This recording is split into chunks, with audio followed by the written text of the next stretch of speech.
Good morning students. हम first chapter जो अपना है भोजन और मानव स्वास्थ्य, भोजन एवं मानव स्वास्थ्य,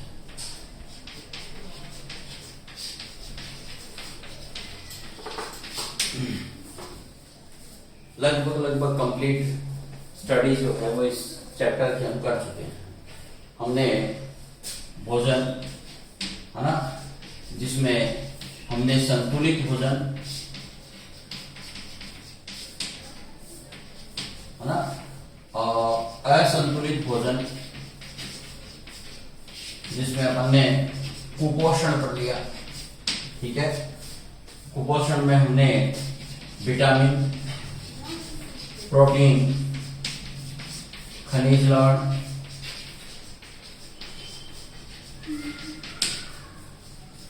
खनिज लवण आदि के बारे में पढ़ा। उसके बाद हमने प्रदूषित जल या हम कह सकते हैं कि दूषित जल के उपयोग से, दूषित जल के उपयोग से होने वाले प्रभाव पढ़ लिए। तो भोजन के संदर्भ में हमने इस चैप्टर में इतना पढ़ा था। उसके बाद हमने इसके अंदर कुछ मानव स्वास्थ्य से जुड़ी हुई समस्याएं जो हैं उनके ऊपर विचार किया था। जैसे मोटापा हम पढ़ चुके हैं। इसके अंदर हमारा एक टॉपिक जो है वो इसमें रक्तचाप जो है वो बाकी है अभी, जिसका डिस्कशन हम आज करेंगे। इसके अलावा कुछ जो नशीले पदार्थ हैं है ना, जिनमें हमने अफीम, गुटखा और इसके अलावा हमने अल्कोहल, तंबाकू, इन सब के जो प्रभाव है शरीर के ऊपर क्या पड़ते हैं, इन सबको हम डिटेल में पढ़ चुके हैं। लगभग ये टॉपिक जो है वो अपना कंप्लीट होने की तरफ है। आज हम एक छोटा बिंदु जिसका नाम है रक्तचाप, ये अंतिम शेष रह गया है अपना, इसकी चर्चा करते हैं। देखिए, भोजन और मानव स्वास्थ्य में जो हम बात करें तो एक बिंदु है आज इसका रक्तचाप, जिसको अपन बोलते हैं ब्लड प्रेशर। ठीक है ना, रक्तचाप को क्या कहा जाता है? Blood pressure. देखिए, ब्लड प्रेशर या रक्तचाप, रक्त जो है उसके द्वारा जो है वो एक प्रकार का दाब लगाया जाता है। किसके द्वारा? रक्त के द्वारा लगाया गया दाब। अब रक्त कहां से दाब लगाता है? रक्त के पास दबाव लगाने के लिए पर्याप्त बल जो है वो कहां से उत्पन्न होता है? तो देखिए, हृदय जो है, हार्ट, हृदय से, हृदय का जब क्या होता है? संकुचन होता है। देखिए, जब हृदय सिकुड़ता है तो ऐसी स्थिति में वो क्या करता है कि उच्च दाब के साथ में और रक्त का प्रवाह जो है वो किधर करता है? रक्त नलियों में। किसमें करता है? रक्त नलियों के अंदर या रक्त वाहिनियों के अंदर, आप उसको कह सकते हो। जैसे अपन बात करें तो धमनी के, ठीक है। रक्त का जब संकुचन होता है तो रक्त क्या करता है?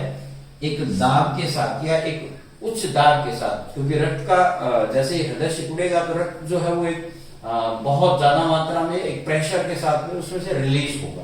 तो उच्च दाब के साथ में रक्त जो होता है वो किसमें निकलता है? वाहिनियों के अंदर आ जाता है, जैसे धमनियां वगैरह जो है। तो ऐसी स्थिति में इस रक्त की वाहिनियां जो है, इसकी दीवारें जो होती हैं, वॉल, ठीक है ना, रक्त वाहिनियों की जो दीवार है उस दीवार के ऊपर क्या लगेगा? दबाव लगेगा। ठीक है ना। तो रक्त वाहिनियों की दीवार पर क्या उत्पन्न होता है? दाब उत्पन्न होता है। क्या उत्पन्न होता है? दाब। दोबारा देखिए, हृदय जब सिकुड़ता है, संकुचन होता है, हृदय निरंतर संकुचन और शिथिल होता है। ठीक है, तो हृदय का जब संकुचन होता है उस दौरान रक्त जो है वो प्रेशर के साथ में, दाब के साथ में, एक उच्च दाब के साथ में क्या करता है, वाहिनियां जो है उनके अंदर रिलीज किया जाता है, छोड़ा जाता है। और ऐसी स्थिति में रक्त वाहिनियों की दीवारों पर क्या उत्पन्न होता है, प्रेशर लगता है। ठीक है ना, देखिए ये रक्त वाहिनियां है, प्रेशर के साथ में रक्त आएगा तो वो इसकी दीवारें जो है उसके ऊपर क्या लगाएगा, दाब लगाएगा। और इसी दाब को जो है वो हम मापन करते हैं, तो इसकी रक्त वाहिनियों की दीवारों पर क्या लगाया जाता है, दाब लगाया जाता है। इस प्रकार रक्त के द्वारा रक्त वाहिनियों की दीवार पर डाला गया दाब जो होता है उसे ही हम क्या कहते हैं, रक्तचाप कहते हैं। मतलब रक्तचाप किसे कहेंगे अपन, रक्तचाप किसे कहेंगे, रक्त वाहिनियों में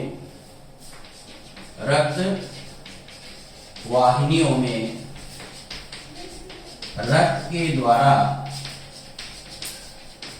रक्त वाहिनियों में रक्त के द्वारा या बहते हुए रक्त के द्वारा लगाया गया दाब, ठीक है ना, क्या कहलाता है, रक्त दाब कहलाता है। क्लियर है कि जब रक्त जो होता है वो वाहिनियों में बहता है, रक्त वाहिनियों में बहता है, उस दौरान क्या उत्पन्न होता है, रक्त वाहिनियों पर दाब लगाया जाता है और इसी दाब को अपन क्या बोलते हैं, रक्त दाब या रक्तचाप, या ऐसे ही अपन किसकी हम संज्ञा देते हैं, ब्लड प्रेशर की। उसके बाद देखिए अपन बात करें रक्तचाप में कि रक्तचाप का मापन जो होता है वो कैसे किया जाता है। ठीक है ना, तो रक्तचाप को देखिए हम दो तरीके से मापते हैं। एक तो आपने देखा होगा कि हृदय जो होता है वो संकुचित होता है, क्या होता है, हृदय संकुचित होता है, और एक बार क्या होता है, हृदय का शीतलन होता है। ठीक है ना, एक बार हृदय सिकुड़ता है और एक बार वापस क्या करता है, फैलता है। इसका मतलब यहां संकुचित हो रहा है तो इसको अपन बोलते हैं सिस्टोल, और जो शिथिल होता है इसको बोलते हैं अपन डायस्टोल। तो इस तरह से, ठीक है ना, दो प्रकार के हमारे पास प्रेशर आ जाएंगे, दाब आ जाएंगे। रक्त का जो दाब है वो कितना प्रकार का आ जाएगा, दो प्रकार का, एक सिस्टोल होने पर और एक डायस्टोल होने पर। तो इसलिए इस प्रेशर को तो अपन क्या बोलते हैं, सिस्टोलिक प्रेशर। कौन सा प्रेशर, सिस्टोलिक दाब या सिस्टोलिक प्रेशर जो होता है ये कहलाता है। और दूसरा वाला जो प्रेशर होता है जो डायस्टोल होने की स्थिति में होता है उसे अपन बोलते हैं डायस्टोलिक प्रेशर। क्या बोलेंगे, डायस्टोलिक प्रेशर या दाब। देखिए हमारे पास रक्तचाप को मापने की दो कंडीशन है। एक, हृदय जब संकुचित होता है, मतलब जब वो सिस्टोल होता है, ऐसी स्थिति में जिस प्रेशर को अपन नापते हैं वो कहलाता है सिस्टोलिक प्रेशर। और दूसरा कहलाता है शीतलन की स्थिति में हृदय जब होता है तो उसको बोलते हैं सिस्टोल होने की क्रिया, और इसे अपन दाब, उस समय जो रक्त का दाब होता है उसे अपन क्या बोलेंगे, डायस्टोलिक प्रेशर। तो इस तरह से रक्तचाप जो होता है, किसी भी व्यक्ति के अंदर रक्तचाप की सिस्टोलिक तथा डायस्टोलिक रक्तचाप के रूप में अभिव्यक्त किया जाता है। तो किसी भी व्यक्ति का रक्तचाप सिस्टोलिक तथा डायस्टोलिक, ठीक है, किसी भी व्यक्ति का रक्तचाप सिस्टोलिक तथा डायस्टोलिक,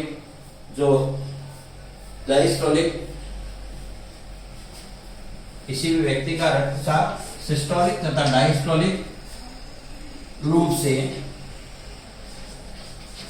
क्या किया जाता है, अभिव्यक्त किया, ठीक है, अभिव्यक्त किया जाता है। देखिए किसी भी व्यक्ति का हमें यदि रक्तचाप है उसको व्यक्त करना है तो दो प्रकार से व्यक्त कर सकते हैं। कौन सा, एक सिस्टोलिक प्रेशर और एक बोलते हैं डायस्टोलिक प्रेशर। जैसे अपन बात करें एक जो स्वस्थ व्यक्ति है, कौन, एक स्वस्थ व्यक्ति जो होता है, एक स्वस्थ व्यक्ति का रक्तचाप या रक्त दाब कितना होता है, इसको अपन लिखते हैं पारे के ऊपर जब इसको मापन किया जाता है तो इसे कहा जाता है 120/80 mm पारे, ठीक है भाई, मिलीमीटर पारे के रूप में, ठीक है ना। इस तरह से इसका मापन करते हैं। किसी स्वस्थ व्यक्ति का ब्लड प्रेशर जो होता है उसे अपन किस रूप में व्यक्त करेंगे, 120/80। तो यहां पर देखिए क्या हो रहा है कि दो प्रकार के प्रेशरों को बताया गया है, एक 120 है और दूसरा वाला कौन सा है, 80 है। तो यहां हम समझ सकते हैं कि 120 कौन सा है और 80 कौन सा है। तो देखिए यहां प्रेशर ज्यादा है और यहां प्रेशर क्या है, कम है। क्लियर है। 120/80 mm पारे पर एक स्वस्थ व्यक्ति का रक्तचाप होता है, मापे एक स्वस्थ व्यक्ति का रक्तचाप मापे तो कितना आएगा, 120/80, ठीक है, 120/80 आएगा। तो यहाँ दो प्रकार के प्रेशर अभिव्यक्त है, देखिए आप, एक 120 है और दूसरा क्या है, 80 है। 120 मान ज्यादा है और दूसरा कौन सा है, 80 है। तो यहाँ पर क्लियर है कि जो 180 है तो यहाँ प्रेशर ज्यादा है। तो ये कौन सा प्रेशर है, जब हृदय सिस्टोल की स्थिति में होता है तो इसको अपन कौन सा प्रेशर बोलेंगे, सिस्टोलिक प्रेशर, ठीक है ना। और दूसरा जो कम वाला है तो ऐसी स्थिति में इसको कौन सा प्रेशर बोलेंगे, जब ये डायस्टोल की स्थिति में होगा तो इसको क्या कहा जाएगा, डायस्टोलिक प्रेशर। क्लियर है, समझ रहे हैं आप कि एक व्यक्ति का, स्वस्थ व्यक्ति का रक्तचाप 120/80 होता है, इसको अपन mm या मिलीमीटर के रूप में पारे के ऊपर मापा जाता है। तो यहाँ दो प्रकार के प्रेशर जो है वो हमें दिखाई दे रहे हैं, एक 120 है, दूसरा 80 है। तो 120 वाला ज्यादा है और 80 वाला क्या है, कम है। तो ज्यादा वाला मान जो होता है वो कब आता है, जब हृदय संकुचित होता है, मतलब वो कौन सी कंडीशन में होता है, सिस्टोल की स्थिति में होता है। तो ऐसी स्थिति में जो प्रेशर आता है उसको अपन कौन सा प्रेशर बोलेंगे, सिस्टोलिक प्रेशर। तो ज्यादा मान जो होता है वो सिस्टोलिक प्रेशर को बताता है। क्लियर है। दूसरा 80, तो ये थोड़ा कम मान है, तो इसके अंदर हम क्या कह रहे हैं कि ये कौन सी कंडीशन में है, डायस्टोल। जब हृदय वापस शिथिल होता है उस दौरान रक्त जो है वो हृदय के अंदर भरता है, तो ऐसी स्थिति में रिलीज किया गया रक्त जो होता है वो बहुत कम होता है। ऐसी स्थिति में अपन कहते हैं कि दाब कम हो जाता है और इस दाब को अपन कौन सा बोलते हैं, डायस्टोलिक प्रेशर। और तो किसी भी व्यक्ति का रक्तचाप जो है वो सिस्टोलिक तथा डायस्टोलिक जो रूप में व्यक्त किया जाता है। तो ये सिस्टोलिक और डायस्टोलिक प्रेशर जो होता है उसको हम बताते हैं। क्लियर है। 120/80 जो है वो एक स्वस्थ व्यक्ति का जो रक्तचाप है। तो रक्त के द्वारा वाहिनियों पर डाला गया दाब ये कहलाता है रक्तदाब या रक्तचाप। सिस्टोलिक और डायस्टोलिक रूप में इसको व्यक्त करते हैं। एक स्वस्थ व्यक्ति का रक्तचाप जो होता है वो 120/80 के रूप में होता है। देखिए यहाँ 120 जो है ना, तो 120 और वैसे 80 के बारे में हमने प्रेशर के बारे में पढ़ लिया कि ये सिस्टोलिक और डायस्टोलिक जो प्रेशर है। लेकिन अपन बात करें अब सिस्टोलिक प्रेशर की, सिस्टोलिक दाब कितना है, जो ज्यादा वाला मान होता है। तो ये ज्यादा वाला मान जो होता है वो कहां से कहां तक व्यक्त किया जाता है। तो पहली कंडीशन कि जब हृदय जो होता है क्या होता है, इस स्थिति में संकुचित होता है। हृदय संकुचित होता है तो रक्त जो है वो दाब के साथ या रक्त उच्च दाब के साथ और कहां रिलीज किया जाता है, उच्च दाब के साथ में वाहिनियों में आता है। तो ऐसी स्थिति के अंदर जो प्रेशर होता है वो कौन सा प्रेशर कहलाता है, सिस्टोलिक प्रेशर। ठीक है। और इसका मान जो है वो कितना हो सकता है, तो देखिए जब हृदय के संकुचन से वाहिनियों के अंदर रक्त पहुंचता है तो वो कहलाता है सिस्टोलिक प्रेशर। और इस सिस्टोलिक प्रेशर को अपन कह सकते हैं कि भाई कितना, तो लगभग ये 90 से लेकर के और 120 के मध्य का जो होता है वो कहलाता है कौन सा, सिस्टोलिक प्रेशर। दूसरा अपन बात करें जिसको अपन बोल रहे हैं डायस्टोलिक प्रेशर या डायस्टोलिक दाब जो होता है, ये कौन सा होता है कि जब हृदय जो होता है वो क्या होता है, थोड़ा शिथिल होता है। शिथिल का मतलब होता है कि फैलता है, और उस दौरान रक्त जो होता है उसका दाब क्या होता है, कम होता है। तो ऐसी स्थिति में इसको अपन बोलते हैं निम्न दाब या कम दाब के साथ में जो होता है वो रक्त वाहिनियों में आता है। रक्त कहाँ आता है, रक्त वाहिनियों में आता है। कहाँ आता है, रक्त वाहिनियों में। किस दाब के साथ में, एक निम्न प्रेशर के साथ में आता है। तो इस प्रेशर को अपन कौन सा बोलेंगे, डायस्टोलिक प्रेशर। और ये कितना होता है, ये होता है अपना 60 से लेकर के 80 तक जो है इस प्रेशर को मानते हैं। तो जो अपने पास में प्रेशर हुए या दाब आ गए, एक को अपन बोलेंगे डायस्टोलिक प्रेशर जो होता है वो क्या कहलाता है आपका, उच्च रक्तदाब।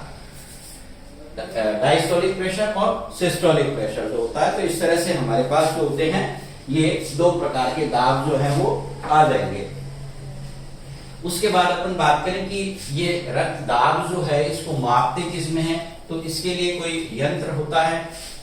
तो उस यंत्र को क्या कहेंगे, रक्त दाब को मापने वाला जो होता है वो कहलाता है रक्तचाप मापी, या जिसको अपन स्पाइगनोमैनोमीटर भी कहते हैं, ठीक है ना।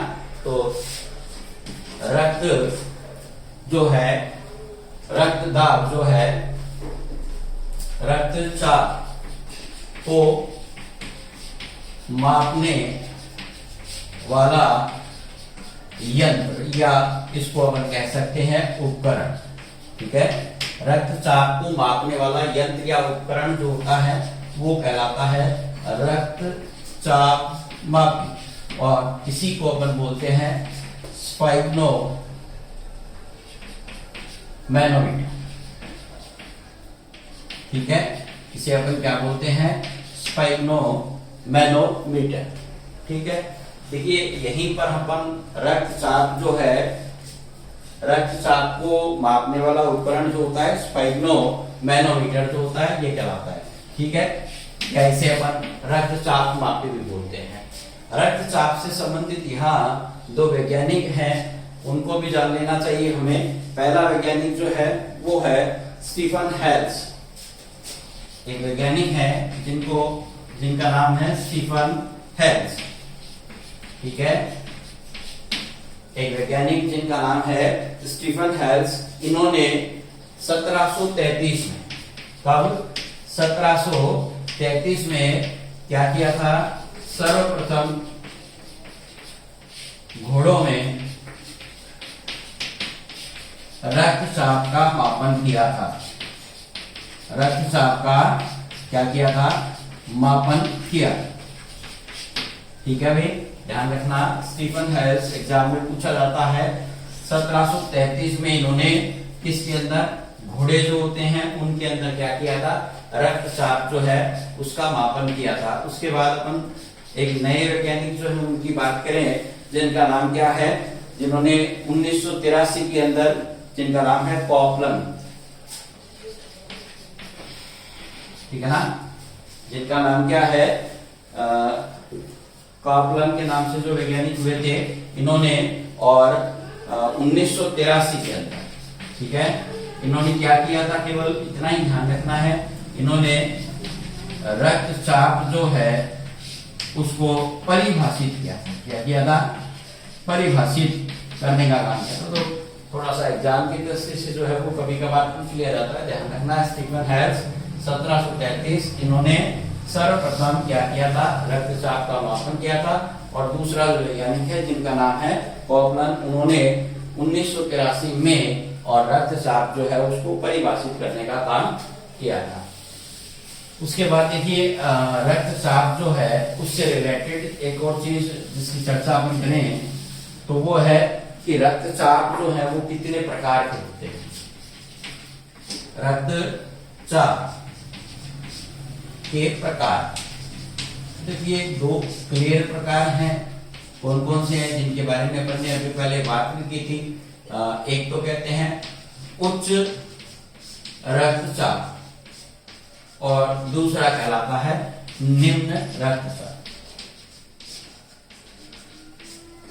इनके बारे में अपन वैसे थोड़ा बहुत पढ़ चुके हैं, लेकिन अपन बात करें तो जब उच्च रक्तचाप कब होता है, अभी अपन ने जैसा पढ़ा कि रक्त का जो रक्त दाब जो है वो कौन सी स्थिति में, जब सिस्टोल होता है हृदय, है ना, उस स्थिति में रक्त दाब जो है वो सिस्टोल होने की स्थिति में क्या होता है, ज्यादा हो जाता है।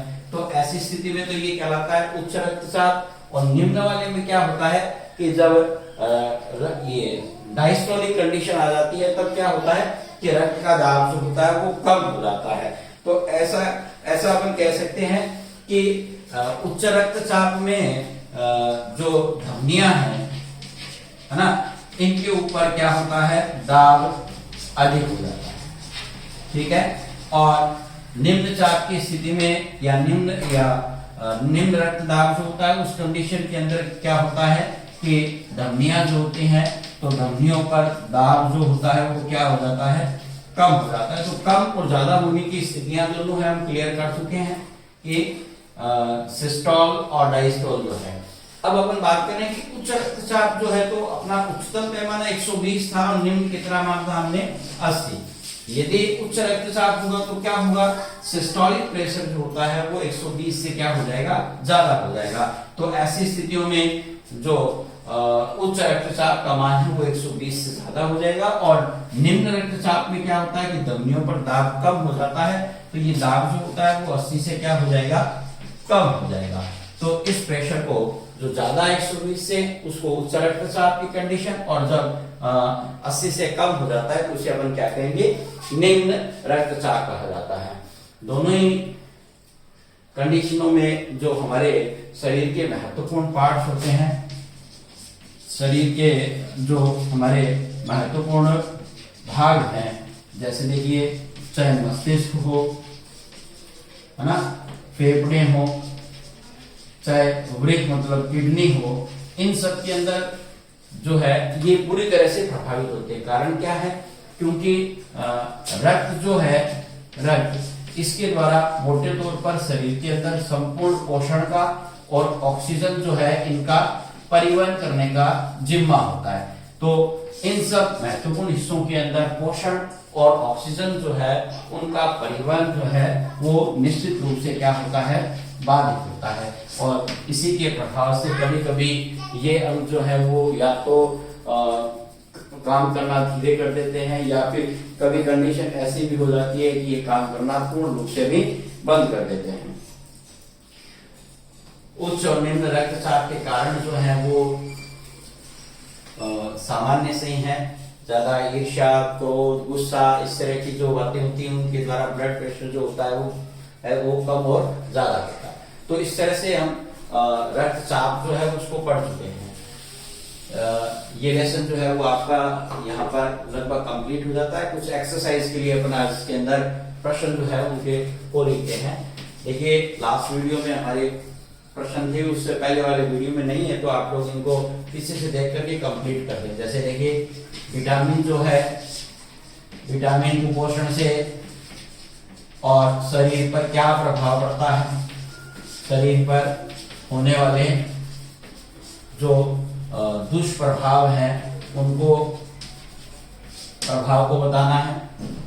जैसे अपन इसके अंदर प्रोटीन जो है उसका कुपोषण पढ़ चुके हैं, तो प्रोटीन की कमी जो है, तो कमी से होने वाले जो रोग हैं, है ना, तो उनके नाम लिख लीजिए। रोग के नाम व लक्षण जो है उनको पढ़िए, परीक्षा की दृष्टि से भी इम्पोर्टेंट है ना। इसके अलावा जैसे अपन ने पढ़ा था, लोहा है, आयोडीन है, और जैसे कैल्शियम है ना, तो कैल्शियम जैसे खनिज जो लवण है ना, इनकी कमी से और शरीर पर जो दुष्प्रभाव हैं उनके बारे में आप पढ़ सकते हैं, है ना। इसके अलावा अपन बात करें तो जो है अपन पढ़ चुके हैं इसके अंदर पीने योग्य जो जल है उसके गुण या क्वालिटीज क्या है उसके बारे में आप पढ़ सकते हैं, है ना। और कुछ जैसे अपन इसमें पढ़े हैं कि वायरस जनित जो रोग है, तो रोग है, रोगों के नाम याद कर सकते हैं आप, उसके अंदर नाम को लिख सकते हैं। इसके अलावा आज जो हमने टॉपिक पढ़ा है उसके बारे में भी आप पढ़ सकते हैं कि रक्तचाप किसे कहते हैं, रक्तचाप किसे कहते हैं। सर्वप्रथम रक्तचाप का मापन किसने किया था, सर्वप्रथम रक्तचाप का मापन किसने किया। इसके अलावा उच्च तथा निम्न रक्तचाप जो है,